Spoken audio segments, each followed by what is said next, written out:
This example demonstrates a narrow trading range. These ranges are typically 1 fib level wide.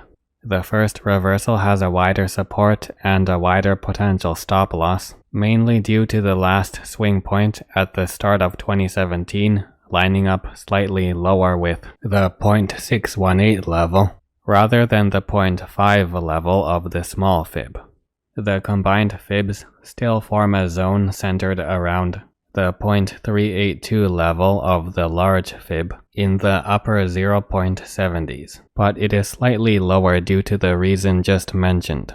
The next two swings have narrow reversals below the 0.382 level of the large fib since context has changed, and support has more recently just lined up higher with the small 0.5 fib level. Stops could have been placed at the 0.618 level of the small fib if you wanted to remain more cautious, but that would have been less necessary given that the first swing indicated support moved further up and closer to the 0.382 level of the large fib and 0.5 of the small fib. Profit targets, especially for range-bound trading, should be 1 to 2 fib levels above the reversal point. All the reversals move at least 1 fib level above the initial upswing point before reversing back down from the top of the trading range. In the third and last upswing, price reached 2 fib levels above the reversal point. It then stalled and eventually reversed back down. In a situation like this, it is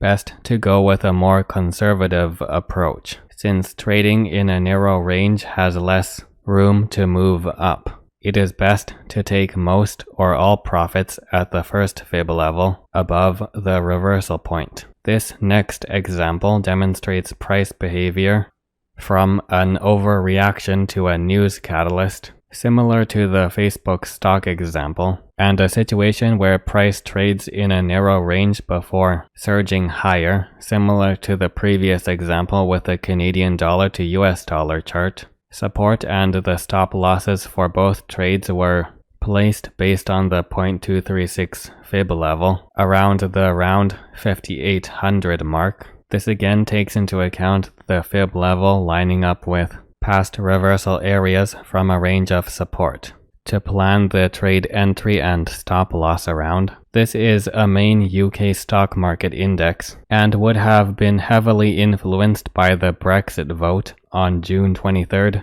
2016.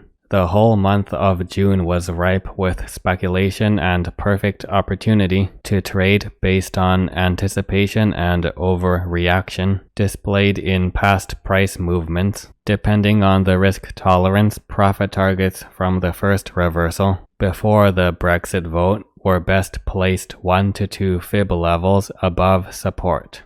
Price action during this time leading up to the vote would have been moderate to low.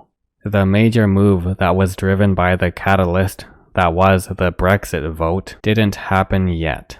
A conservative approach was arguably the safest and only way to go.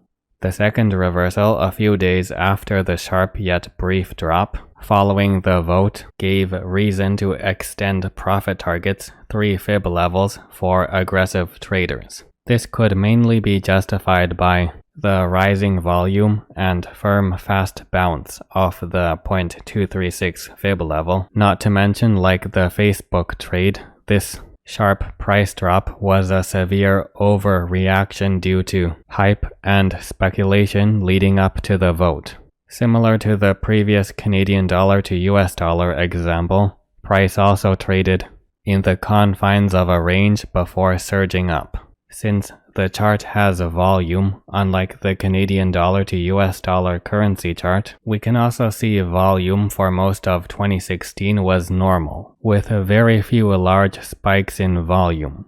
This is common behavior of volume when price trades in ranges or congests at fib levels, as we can see here.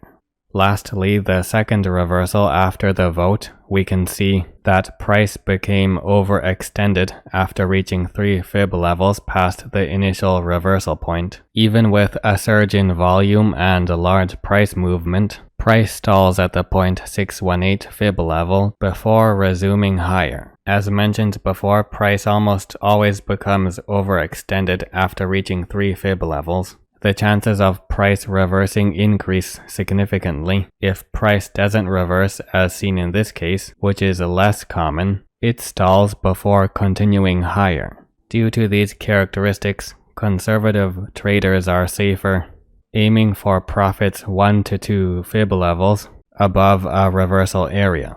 Aggressive traders should still take profits into strength at the 1 to 2 fib level range above where the reversal started. UPS stock chart demonstrates another case of range-bound trading. A narrow trading range within 1 fib level length occurs after a major movement. Here it is a huge price drop at the start of February.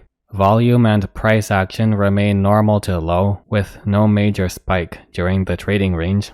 A conservative 1 fib level profit target was always the best approach. A wide stop loss and M entry were ideal in all cases. The last swing may have stopped you out if the stop loss was too narrow. Here is an example with larger reversals. Trades have profit targets 2 or more fib levels above the reversal point. Volume spikes often occur at the reversal points and decrease as price moves up, and vice versa when price reverses off a peak at resistance. As with the last example, M entries and wider stop losses were best. We can see the behavior of price beginning to encounter more resistance at 2 fib levels above the reversal point. There is at least a brief price stall on the second fib above the reversal point before price continues higher. By the third fib up, a reversal becomes more and more likely. Profit taking at the first and second fib levels above the reversal point are still highly recommended, even in cases like this where price moves 3 or more fib levels above the reversal point.